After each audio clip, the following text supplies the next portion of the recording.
हाँ तो भाई स्वागत है हमारे नए लेक्चर में। इस लेक्चर में हम डिस्कस करने वाले हैं factor market and product market. सबसे पहले हम जानेंगे कि ये दोनों चीज़ें होती क्या है इंडिविजुअली, और फिर हम इन दोनों के बीच में कंपैरिजन को स्टैब्लिश करेंगे और देखेंगे ये दोनों चीज़ें कैसे एक दूसरे से अलग होती हैं। तो चलो जानते हैं। तो पहले हम जानते हैं प्रोडक्ट मार्केट को। देखो, प्रोडक्ट मार्केट वो मार्केट होता है जहाँ पे फाइनल गुड्स एंड सर्विसेज को सेल किया जाता है।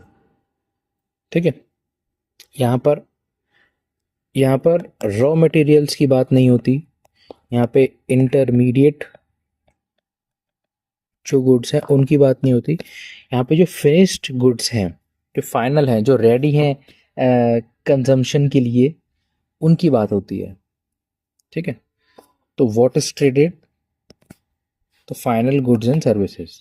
फाइनल गुड्स एंड सर्विसेज की डेफिनेशन क्या है कि those goods and services which are ready for being consumed directly by the consumer.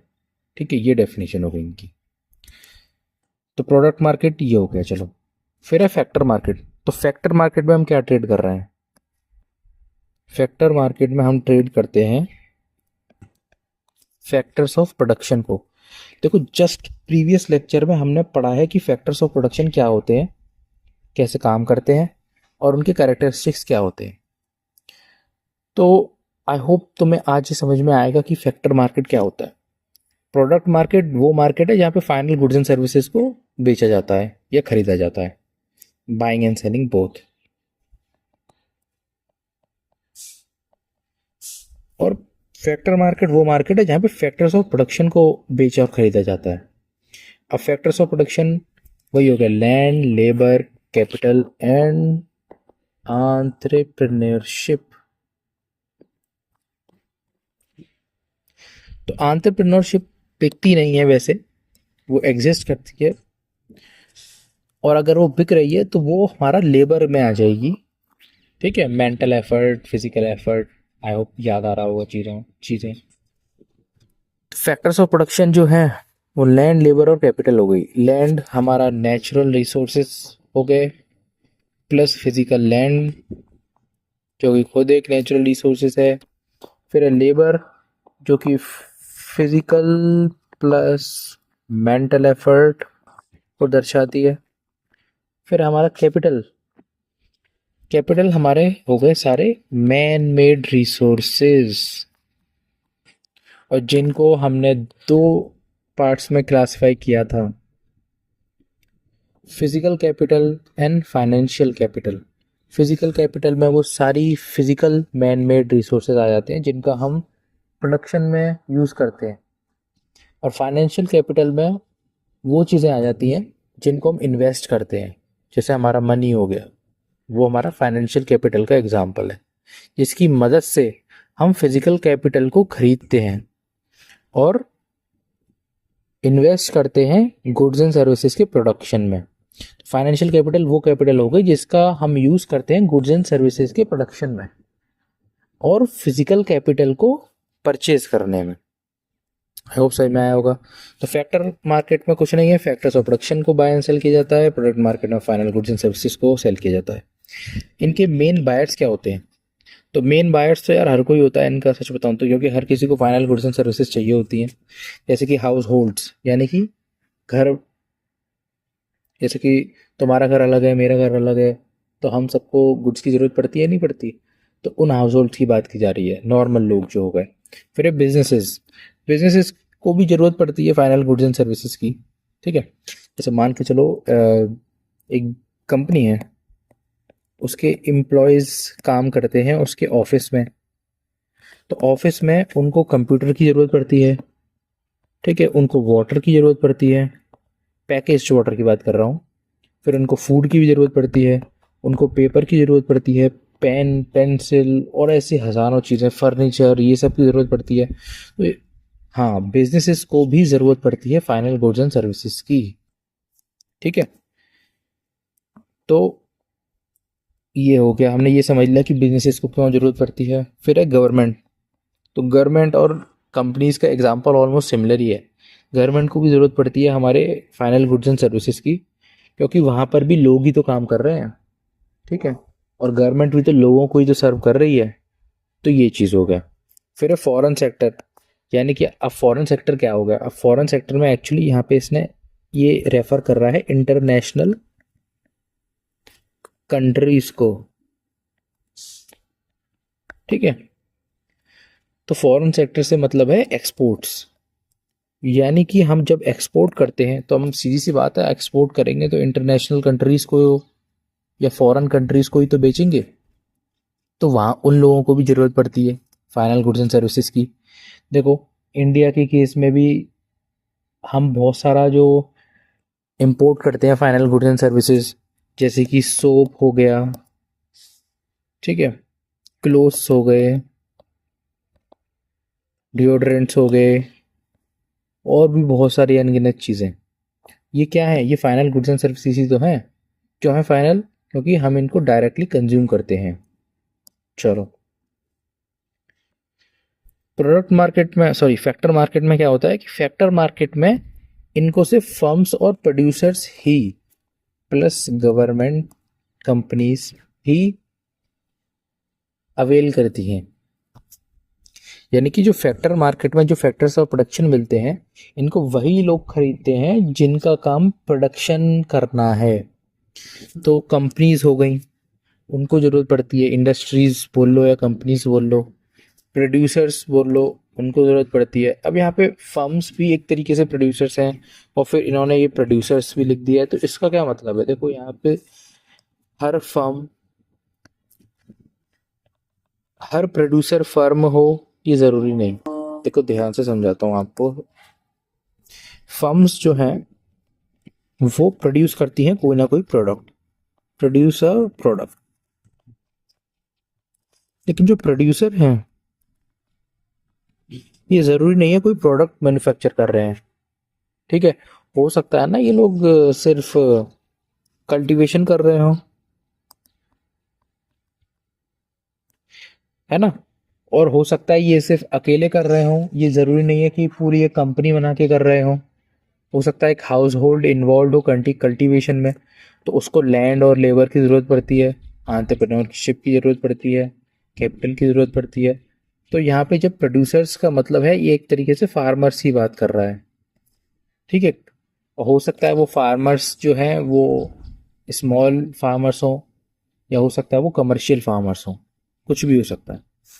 Producer से मतलब ये है इनका। और गवर्नमेंट भी होती है यहाँ पर, गवर्नमेंट को भी फैक्टर्स ऑफ प्रोडक्शन चाहिए होता है ना यार, क्योंकि गवर्नमेंट की भी बहुत सारी इंडस्ट्रीज और कंपनीज काम कर रही होती हैं जिनको लैंड, लेबर, कैपिटल और एंटरप्रेन्योरशिप की ज़रूरत पड़ती है। तो वो भी इन चीज़ों को अवेल करती हैं, ठीक है। चलो, मेन सेलर्स यहाँ पे। अच्छा, प्रोडक्ट मार्केट में सेल कौन करता है? तो फिर वही बात, जो प्रोड्यूस करेगा वही सेल करेगा। तो फर्म्स, प्रोड्यूसर्स, गवर्नमेंट, ये सारे सेलर्स होते हैं मेन। फैक्टर मार्केट में कौन सेल करता है? फैक्टर मार्केट में हाउस होल्ड्स हैं, वो सबसे ज़्यादा मेन सेलर्स होते हैं। क्यों? और ओनर्स ऑफ लैंड या कैपिटल। देखो ध्यान दो, हाउस होल्ड्स के पास क्या होता है? हाउस होल्ड्स के पास होती है लेबर। अब सबसे अच्छा एग्जाम्पल इसका है तुम्हारा घर। हर घर में इंसान होता है और उस इंसान को नौकरी की ज़रूरत पड़ती है, ठीक है। क्यों? क्योंकि उसे अपना घर चलाना होता है। तो वो अपने जो है मतलब उसको क्या मिलता है? उसको आ, उसको मिलते हैं wages in return of physical या मेंटल लेबर। तो हाउस होल्ड क्या करते हैं? वो लेबर प्रोवाइड कर देते हैं और बदले में उन्हें वेजेस मिल जाते हैं। ओनर्स ऑफ लैंड क्या करते हैं? लैंड प्रोवाइड कर देते हैं, जिससे कि जिसके बदले उन्हें मिल जाता है रेंट। और ओनर्स ऑफ कैपिटल यानी जिनके पास मैन मेड रिसोर्सेज हैं, वो इस कैपिटल को प्रोवाइड कर देते हैं। जैसे मशीनरी हो गई, पैसा हो गया, उसके बदले में उन्हें क्या मिल जाता है? इंटरेस्ट, ठीक है। तो आई होप ये समझ में आया होगा कि यहाँ पे सेलर्स होते कौन है। फिर है हमारा डिमांड टाइप। तो प्रोडक्ट मार्केट में डायरेक्ट डिमांड आती है। देखो डायरेक्ट और ड्राइव्ड डिमांड में एक अंतर होता है। जिसको हम थोड़ा सा साइड में पहले पढ़ लेते हैं इधर, डायरेक्ट वर्सेस डिराइव्ड। डायरेक्ट नाम से समझ में आ रहा है कि किसी प्रोडक्ट की डायरेक्ट डिमांड होती है, यानी कि मान के चलो मेरे को सोप खरीदना है, सोप, तो मैं सोप को ही ऑर्डर करूंगा, मैं किसी और चीज को ऑर्डर नहीं करूंगा या खरीदूंगा। लेकिन डिराइव्ड डिमांड में क्या होता है, डिराइव्ड डिमांड में जो डिमांड आती है वो इनडायरेक्ट तरीके से आती है। तो वो समझो इस बात को। गवर्नमेंट ने क्या किया, मैं एक बार क्या कर रहा था, मैं एक बार जा रहा था, तो मैंने देखा यार जो रोड है वो कोल तार की जगह सीमेंट से बनी हुई थी। यानी वैसे जनरली गवर्नमेंट क्या करती है, कोक या कोल तार का यूज करती है ना रोड को मैन्युफैक्चर करने में, बनाने में। लेकिन मैंने देखा कि यार गवर्नमेंट ने क्या किया, सीमेंट का यूज किया है। तो हो सकता है गवर्नमेंट अपनी पॉलिसी चेंज कर रही हो कि अब हम जो रोड्स हैं वो सीमेंट से मैन्युफैक्चर करेंगे, और हमने देखा भी ऐसा होते हुए, कई सारे हाईवेज और रोड्स बने हैं सीमेंट से। तो अब क्या होगा, सीमेंट से गवर्नमेंट इसको मैन्युफैक्चर कर रही है, तो अब गवर्नमेंट क्या करेगी, सीमेंट की डिमांड करेगी। और सीमेंट की डिमांड किससे करेगी, जो सीमेंट मैन्युफैक्चरिंग कंपनीज हैं उनसे करेगी, या इंडस्ट्रीज हैं उनसे करेगी। अब वो जो इंडस्ट्रीज हैं उन्हें ज़्यादा से ज़्यादा सीमेंट बनाना पड़ेगा, क्योंकि यार अब डिमांड बढ़ गई ना गवर्नमेंट की तरफ से। तो वो क्या करेंगे, इस ज़्यादा से ज़्यादा सीमेंट को बनाने के लिए उन्हें ज़्यादा से ज़्यादा रॉ मटेरियल चाहिए होगा।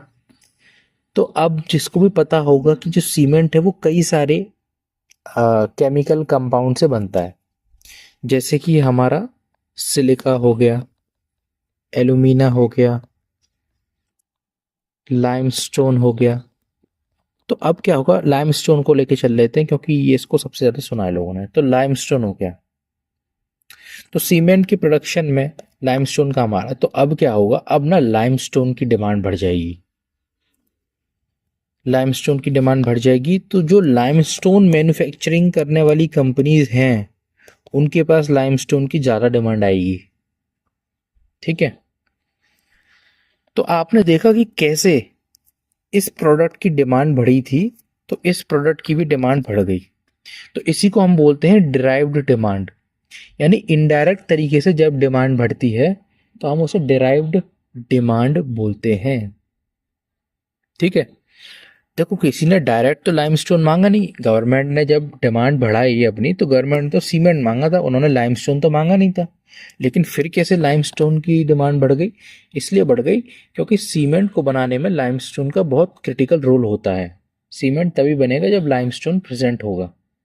तो इसी वजह से जो है हमारे लाइमस्टोन की डिमांड बढ़ जाती है।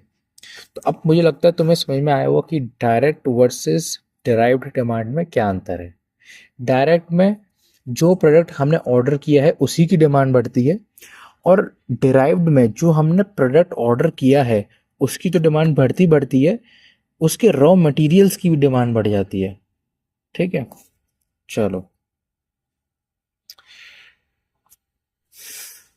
तो यहाँ पर जो प्रोडक्ट मार्केट है यहाँ पे डायरेक्ट डिमांड का केस हमें देखने को मिलता है, यहाँ पे सीधे प्रोडक्ट्स की डिमांड बढ़ती है। और फैक्टर मार्केट में हमें डिराइव्ड डिमांड का केस देखने को मिलता है, क्योंकि यहाँ की जो डिमांड होती है वो बेस्ड होती है किसी प्रोडक्ट मार्केट के डायरेक्ट डिमांड पे। ठीक है, तो समझ में आया होगा तो मुझे लगता है तुम, जैसे कि अगर मैंने सीमेंट को रख लिया प्रोडक्ट मार्केट में, क्योंकि इसको डायरेक्टली कंज्यूम किया जाएगा, यूज़ किया जाएगा का लोगों के द्वारा। तो जब सीमेंट की डिमांड बढ़ी तो ये प्रोडक्ट मार्केट में बढ़ी, तो इसकी डायरेक्ट डिमांड आई। लेकिन इसकी वजह से जनरेट हो गई हमारे लाइमस्टोन की डिमांड, जो कि एक रॉ मटेरियल है हमारी सीमेंट इंडस्ट्री में। तो जब फैक्टर मार्केट में क्या हुआ, फैक्टर मार्केट में ना लाइमस्टोन की डिमांड आई, वहाँ पे सीमेंट की डिमांड नहीं आई। तो फैक्टर मार्केट में लाइमस्टोन की डिमांड आई जो कि हमारा एक रॉ मटेरियल है। ठीक है, तो ऐसे काम करती हैं ये different different demands in different different markets. चलो भाई, प्राइस मैकेनिज्म क्या है, यानी कि यहाँ पे जो प्राइस है प्रोडक्ट का वो किस तरीके से सेट किया जाता है। तो यहाँ पे डिमांड एंड सप्लाई के बेसिस पे ही गुड्स एंड सर्विसेज का प्राइस है वो डिपेंड करता है। अगर डिमांड ज़्यादा है तो प्राइस हो सकता है ज़्यादा होगी, और डिमांड कम है तो प्राइस कम हो सकती है, अगर हम बाकी सारे फैक्टर्स को कांस्टेंट कर दें तो, और एक्सेप्शंस को हटा दें तो। चलो, फैक्टर मार्केट में क्या होता है? फैक्टर मार्केट में भी वही होता है, demand and supply for factors. जितनी ज़्यादा डिमांड होगी उतनी ज़्यादा प्राइस होगी प्रोडक्ट्स की, बाकी सारे फैक्टर्स को कांस्टेंट कर दें तो। जितनी ज़्यादा डिमांड कम होगी उतनी ज़्यादा प्राइस भी कम होती है। और यहाँ पे जो डिमांड या जो सप्लाई एंड डिमांड में कई सारे फैक्टर्स हैं वो डिटरमाइन करते हैं इनकी प्राइस। यहाँ पे बस हम शॉर्ट में ही पढ़ रहे हैं। एग्जाम्पल कर लेते हैं प्रोडक्ट मार्केट का, सुपरमार्केट्स, अमेजोन, रेस्टोरेंट्स। ये सारे क्या कर रहे हैं? ये सारे फाइनल गुड्स एंड सर्विसेज को बेचते हैं। अब आप जाओगे सुपरमार्केट्स में, सुपरमार्केट्स में आपको लैंड नहीं मिलेगी, लेबर नहीं मिलेगी, कैपिटल नहीं मिलेगी, वहाँ पे आपको सिर्फ फिनिश्ड गुड्स एंड सर्विसेज ही मिलेंगे, जैसे बिग बाजार हो गया और पता नहीं कितने अनगिनत हैं। तो ठीक है, ऐसी अमेजोन में भी आपको रॉ मटेरियल्स बहुत कम ही मिलते हैं, मोस्टली आपको फिनिश्ड गुड्स एंड सर्विसेज ही मिलती हैं। रेस्टोरेंट्स में भी आपको जब खाना खाओगे तो वो आपको सीधे गेहूं नहीं परोसते, आपको वो रोटी परोसते हैं, पराठा परोसते हैं, जो कि एक फाइनल गुड्स एंड सर्विसेज है, फाइनल गुड है, किससे? जो कि वीट से ही बना है। ठीक है, तो आई होप आपको समझ में आया होगा एग्जाम्पल। फिर है फैक्टर मार्केट्स के एग्जाम्पल, जैसे जॉब मार्केट हो गया, बैंक हो गया, कमोडिटी एक्सचेंज हो गई, होलसेल मार्केट हो गए। ठीक है, ये हमारे क्या है? फैक्टर मार्केट के एग्जाम्पल हैं। जॉब मार्केट में हमें क्या होता है? हमें लेबर मिलती है, हो सकता है वो लेबर फिजिकल वाली हो सकता है वो मेंटल लेबर हो। ठीक है, कई सारी जॉब एजेंसीज एग्जिस्ट करती हैं जो इस लेबर को कंपनीज को प्रोवाइड करती हैं। ठीक है, इंडिया में एग्जांपल ले लो, जो एग्ज़ाम कंडक्टिंग बॉडीज़ हैं जैसे एसएससी है, यूपीएससी है, ये लोग इसी में आ जाती हैं। ठीक है, क्योंकि ये क्या कर रही हैं? ये लेबर प्रोवाइड कर रही हैं गवर्नमेंट को। कौन सी टाइप की लेबर? Mental labour. फिर आ जाते हैं हमारे बैंक्स। तो यार बैंक्स को क्यों रखा है यहाँ पे? अब देखो, बैंक्स जो है ना वो फाइनेंशियल कैपिटल प्रोवाइड करते हैं, जिससे कि जो बिजनेसेस हैं वो फिजिकल कैपिटल को एक्वायर कर सकें और अपना बिजनेस स्मूथली रन कर सकें और प्रॉफिट गेन कर सकें। तो इसलिए जो बैंक्स हैं उनको फैक्टर मार्केट में रखा हुआ है। फिर है कमोडिटी एक्सचेंजेस, यानी कि वही होलसेल मार्केट। होलसेल मार्केट में आपने देखा होगा बहुत ज़्यादा क्वांटिटी में जब चीज़ों को परचेज किया जाता है तो वो सस्ते में मिल जाती हैं, और ये सब जो है वो हमारे होलसेल मार्केट में ही होता है। तो होलसेल मार्केट में हम क्या करते हैं? रॉ मटेरियल्स को परचेज करते हैं अपने फर्दर यूज़ के लिए, हो सकता है उनको दोबारा सेल करने के लिए, और हो सकता है उन चीज़ों का यूज़ करने के लिए प्रोडक्शन में किसी और चीज़ का। ठीक है, अब जब गवर्नमेंट ने सीमेंट प्रोड्यूस किया, सॉरी सीमेंट की डिमांड करी, तो गवर्नमेंट सीमेंट खरीदने कहाँ जाएगी? वो क्या सुपरमार्केट जाएगी? नहीं। वो क्या अमेजोन पे जाएगी? नहीं। वो क्या रेस्टोरेंट में जाएगी? वो नहीं। वो जाएगी कमोडिटी एक्सचेंज मार्केट्स में, यानी कि होलसेल मार्केट में, जहाँ पे ये सब चीज़ें बहुत ज़्यादा हाई क्वांटिटीज़ में सेल की जाती हैं। क्योंकि गवर्नमेंट को जब ये रिक्वायरमेंट होगी तो वो थाउजेंड्स ऑफ टन्स में ये इन चीज़ों की रिक्वायरमेंट होगी, तो वो क्या करेगी? होलसेल मार्केट्स में जाएगी गवर्नमेंट। ठीक है, जहाँ पे उनको ये सीमेंट मिलेगा। चलो, रेगुलेशन। रेगुलेशन यहाँ पे जो है वो वेरी करता है सेक्टर टू सेक्टर, यानी कि अगर प्राइमरी सेक्टर है तो वहाँ पे थोड़ा बहुत रेगुलेशन मिल जाएगा, जैसे गवर्नमेंट की सब्सिडीज़ मिल जाएंगी और हेल्प मिल जाएगी। लेकिन अगर वो टर्शरी सेक्टर है तो वहाँ पे कोई रेगुलेशन नहीं होता, कोई सब्सिडीज़ बहुत ज़्यादा नहीं होती, और इसमें भी सब सेक्टर्स इन्वॉल्व होते हैं, बहुत सारी चीज़ें अलग हैं, कॉम्प्लेक्स होता है, तो कहीं पे है कहीं पे नहीं है। फैक्टर मार्केट में रेगुलेशन, फिर वही बात, ये जो है वो कंट्री पे डिपेंड करता है और फैक्टर पे डिपेंड करता है, यानी कि कौन से फैक्टर की बात कर रहा है, क्या वो लैंड है, क्या वो लेबर है, या फिर कैपिटल है। तो ये आपकी जो कंट्री है उस पर भी डिपेंड करता है। जैसे कि डेमोक्रेटिक नेशंस में जो कंट्रोल है वो कम होता है। मैंने आपको बताया था कि कैपिटलिस्ट सिस्टम्स जो हैं वहाँ पे जो होता है वो फ्री इकोनॉमी इसलिए बोली जाती है क्योंकि वहाँ पे इंडिविजुअल्स के पास, प्राइवेट इंडिविजुअल्स के पास कंट्रोल होता है फैक्टर्स ऑफ प्रोडक्शन का। लेकिन वहीं सोशलिस्ट सिस्टम में ये बिल्कुल अपोजिट होता है और वहाँ पे स्टेट के पास कंट्रोल होता है फैक्टर्स ऑफ प्रोडक्शन का। ठीक है, तो ये भी चीज़ें जो है वो फिक्स नहीं होती हैं, वेरी करती हैं factor to factor and country to country. अब जब मैंने बोला कि कैपिटलिस्ट सिस्टम में बिल्कुल प्राइवेट इंडिविजुअल्स के पास कंट्रोल होता है, तो यार मैं ये बात भी बोल रहा हूँ कि ये डिपेंड करता है कंट्री टू कंट्री कि कितना कंट्रोल है और कितना कंट्रोल नहीं है, क्योंकि ये सब चीज़ें जो होती हैं वो बहुत सब्जेक्टिव होती हैं। ठीक है, डिपेंड करते हैं कि कंट्री की पॉलिसीज़ कैसी हैं। अगर कंट्री की बहुत लीनियंट पॉलिसीज़ हैं तो majority of the control private individuals के पास होता है, और थोड़ी सी मॉडरेट पॉलिसीज़ हैं, यानी गवर्नमेंट जो है, जैसे इंडिया की केस में ले लो, अगर मॉडरेट पॉलिसीज़ वाली कंट्री है तो वहाँ पे गवर्नमेंट का भी कंट्रोल होगा और प्राइवेट इंडिविजुअल्स का भी कंट्रोल होगा। ठीक है, और अगर बिल्कुल ही स्ट्रिक्ट पॉलिसीज़ है गवर्नमेंट की तो वहाँ पे कंप्लीट कंट्रोल गवर्नमेंट के पास ही होता है, या फिर आप उसको स्टेट बोल सकते हैं। तो ये था हमारा product market versus factor market. I hope समझ में आया होगा। हमने प्रोडक्ट्स को और फैक्टर्स ऑफ प्रोडक्शन को यार बहुत डिटेल में पढ़ा था पिछले लेक्चर्स में। अब हम थोड़ा सा इसका पढ़ लेते हैं फ्लो। ठीक है, तो हाउस होल्ड्स ने क्या किया, सप्लाई किया फैक्टर्स को लेबर के फॉर्म में, लैंड के फॉर्म में, कैपिटल के फॉर्म में। फिर ये गया फैक्टर मार्केट में, क्योंकि फैक्टर मार्केट से ही तो आप खरीदोगे ये सारी चीज़ें, अवेल कर पाओगे ये सारी चीज़ें। तो फैक्टर मार्केट में ही सारी चीज़ें मिलेंगी आपको, क्योंकि वो है ही मार्केट फैक्टर का, ऐसे याद कर लो ना। तो इनपुट आ गया लेबर का, लैंड का, कैपिटल का, और फर्म्स ने क्या किया, यहाँ पे खरीद ली इन सारी चीज़ों को गुड्स एंड सर्विसेज को प्रोड्यूस करने के लिए। और बदले में जो हाउस होल्ड्स हैं इनको वो पैसा वैसा दे देंगे जो भी होता है, जैसे कि लेबर का वेजेस होता है, लैंड का रेंट होता है, और कैपिटल का इंटरेस्ट होता है।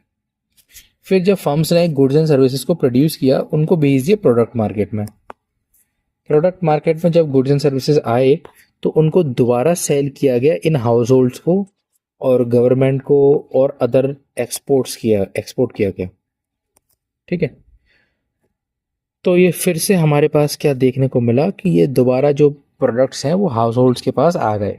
क्यों आ गए? क्योंकि उन्हें कंज्यूम करना है ना भाई, जिंदा रहना है इन्होंने, और अपनी लाइफ को कंफर्टेबल बनाना है ना उन्हें, इसलिए। और आपने देखा कि ये हाउस होल्ड से शुरू हुआ और हाउस होल्ड पे ख़त्म हो गया। ठीक है, ये वाला सिस्टम हमें देखने को मिला, तो इसी को हम बोलते हैं सर्कुलर फ्लो ऑफ इकोनॉमी। इसको हम आगे, इसके बारे में हम डिटेल में आगे चर्चा करेंगे। आज के लिए सिर्फ इतना ही। अब समझ में आया होगा। अगर नहीं आया तो यार डाउट जो है अपने कमेंट सेक्शन में डाल दो, मैं उनको सॉल्व करता हूँ। ठीक है, चलो।